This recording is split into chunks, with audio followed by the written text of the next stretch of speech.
Hello, I'm Rob, the founder of MyTeamSafe. The following videos will show you some of the key features of our award-winning app. This bite-sized tutorial is about the main MyTeamSafe app features. To start a lone working session, simply press the Start button. The system will log in.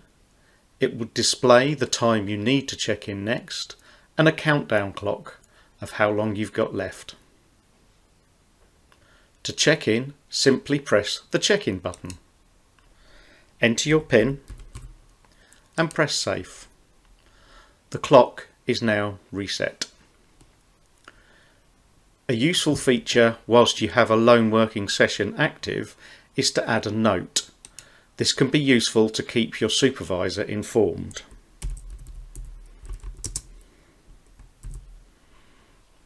You can press Normal, which just logs it into the dashboard.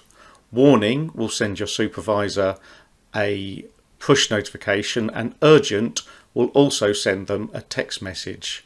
This is a good way of keeping people informed.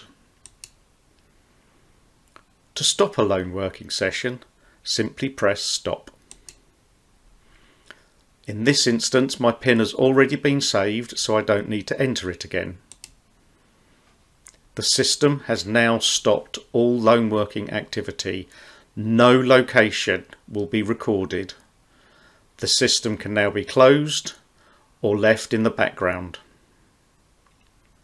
On occasions, you might find that you have a different situation than your default strategy.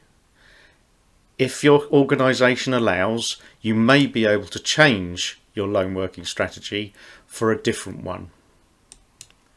Here I have selected a check-in every hour instead of every 2 hours. Now, as you can see, the countdown clock represents the new strategy and how long and how often I have to check in. Of course, there's a panic button to make sure that everything kicks off and your supervisor is immediately alerted if there is a problem.